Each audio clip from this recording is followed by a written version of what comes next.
तो ये जो आपका क्वेश्चन है क्वार्टाइल डिवीएशन का, क्वेश्चन नंबर 11 तेज गुप्ता की बुक से, तो ये जो क्वेश्चन है आपने सबसे पहले रो वाइज क्वेश्चन आपके पास था, आप उसको पहले कॉलम वाइज लिखेंगे, ठीक है। इंडिविजुअल सीरीज का क्वेश्चन है, मैंने आपको कल सीरीज सब बच्चों को समझाई थी। इंडिविजुअल सीरीज का ये क्वेश्चन है आपका, और ये जो आपको वैल्यू आगे दे रखी है, ये मेजरमेंट की दे रखी है। जनरली क्या है ये मेजरमेंट, वहां भी हेडिंग डाल दीजिएगा अपने क्वेश्चन में, सीरियल नंबर के नीचे मेजरमेंट है। अब आपको एक चीज ध्यान रखनी है, जो बच्चे इसमें भूल जाते हैं, चाहे तो मीडियन दिया हो, चाहे तो क्वार्टाइल दिया हो, चाहे तो परसेंटाइल दिया हो, और चाहे तो डिक्लाइन दिया हो, ठीक है। सॉरी डिक्लाइन नहीं, डिसाइड, डिक्लाइन तो मार्केटिंग मैनेजमेंट का आ गया।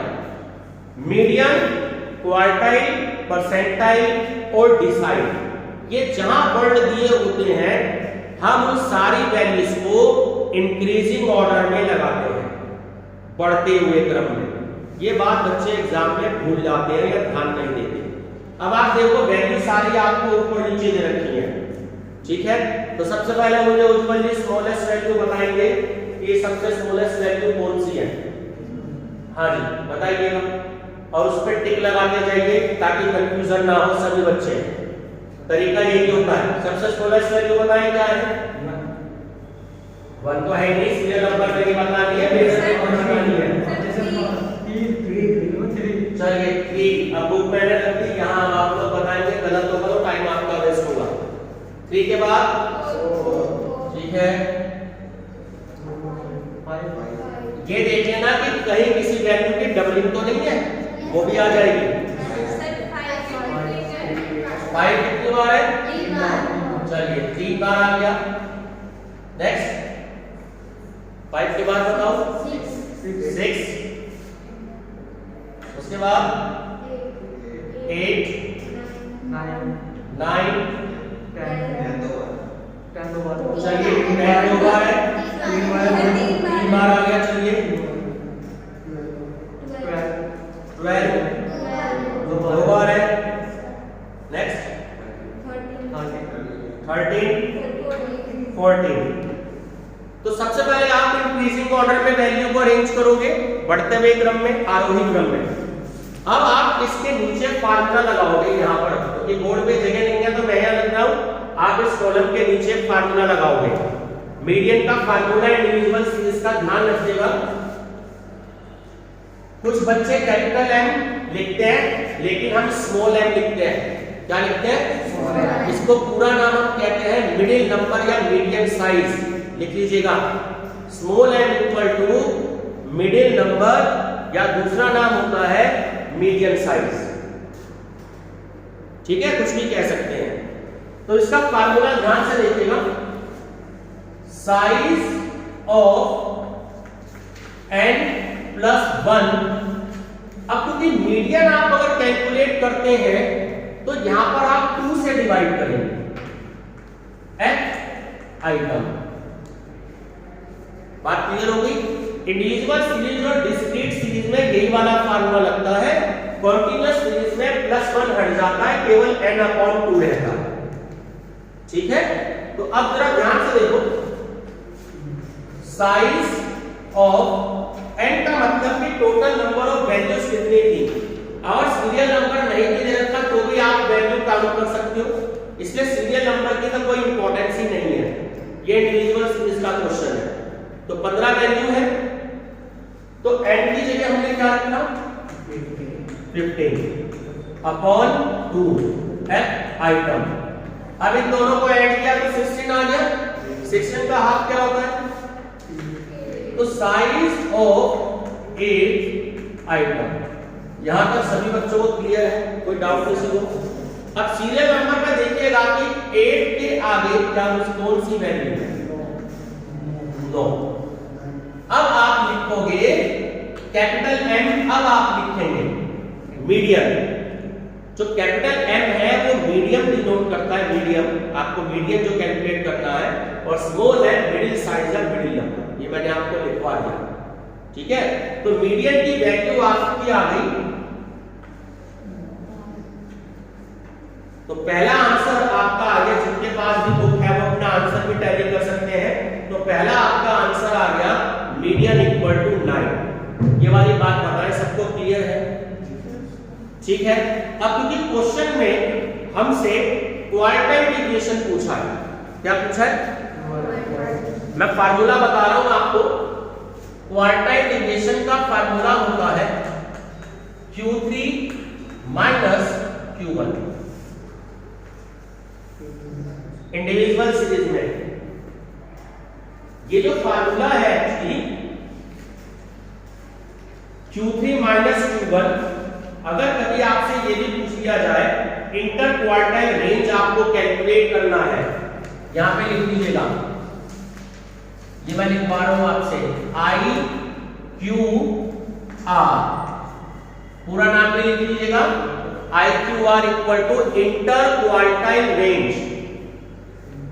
इंटर क्वार्टाइल रेंज अगर आपसे कभी भी पूछा जाए कि find out inter quartile range from the following data, तो आप वहां Q3 माइनस Q1 कर देंगे तो आपका आंसर आ जाएगा। ये बात क्लियर होगी? और जो आपका क्वार्टाइल डिविएशन का फार्मूला है वो ये होता है आपका Q3 minus Q1 upon 2। Q3 minus Q1 upon 2। ये बात क्लियर हो गई?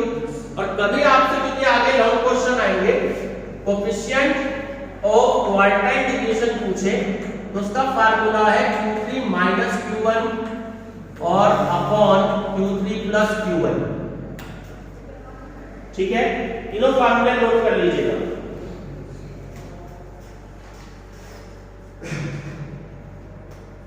अब समझिए, मीडियन तो निकालना हम लोग सीख गए। अब मैं आपको Q1 और Q3 बता रहा हूं।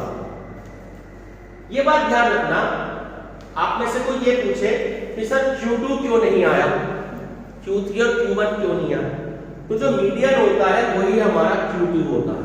ये बात आप याद रखेंगे।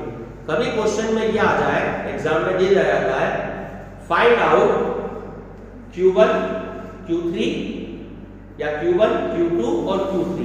अब Q2 के बारे में बच्चे को नहीं पता, लेकिन वो क्या है? मीडियन है। बात समझ में आई? Q2 हमारा मीडियन होता है। चलिए अब आगे सॉल्व करते हैं। तो फार्मूला सेम यही है। अब यहां पर हम लिखेंगे स्मॉल q1। क्या लिखेंगे? क्वार्टाइल नंबर, जैसे वहां मीडियन नंबर था, क्वार्टाइल नंबर है। Size of n plus 1 upon 4। Quartile में आप 4 से डिवाइड करेंगे, ये बात आपको याद रखनी है। किससे करना है? 4 से। तो साइज ऑफ n कितने थे? 15 थे। चलो जी ठीक है, 4 एथ आइटम। अब बताएं क्या वैल्यू आ गई यहां पर डिवाइड करके? 16, यानी कि 4 4 जा 16। तो Q1 अब बना देंगे हम कैपिटल Q1। अब देखो 4 नंबर जो है, 4 नंबर के आगे क्या वैल्यू आ रही है? 5। तो हमारा जो Q1 हो गया वो कितना हो गया? 5। यहां तक सबको क्लियर है? कोई डाउट किसी को? अब हम Q3 कैलकुलेट करते हैं। Size of n plus 1 upon 4 f item. देखो ये जो 3 है ना यहां पर, अब आप उसको यहां मल्टीप्लाई कर दो। बात समझ में आई? ध्यान रखना, 3 और आगे मेंशन कर दीजिएगा। तो size of 3 15 plus 1 upon 4 f item. अब जब आप इसे सॉल्व करके तो 4 लाएंगे, 16 को 4 से डिवाइड किया, 4 आ गया, तो 4 3 जा 12, मल्टीप्लाई कर दीजिए। तो साइज ऑफ 12 एफ आइटम। ये वाली चीज बताएं, सबको क्लियर है? Q3 से हमने बस 3 से मल्टीप्लिकेशन करना है। ठीक है, अब 12 की जगह देखिए, 12 की जगह तो 12 ही दे रखा है यहां पर। तो हमारी जो वैल्यू होगी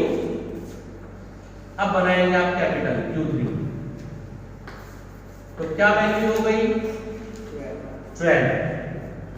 ठीक है, अब फार्मूले मैंने आपको तीनों बता दिए।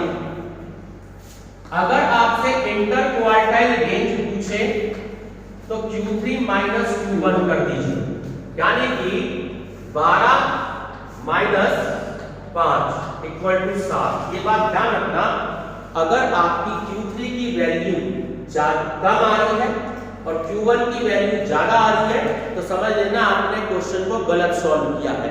ऐसा हो नहीं सकता कि क्वार्टाइल की वैल्यू माइनस में आए। ठीक है, ये बात ध्यान रखेंगे, इसलिए ये ही वैल्यू ज्यादा आएगी आपकी।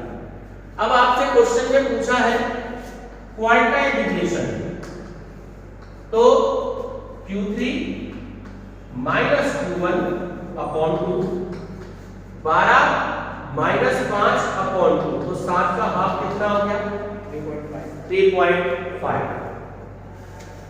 ये बात क्लियर है।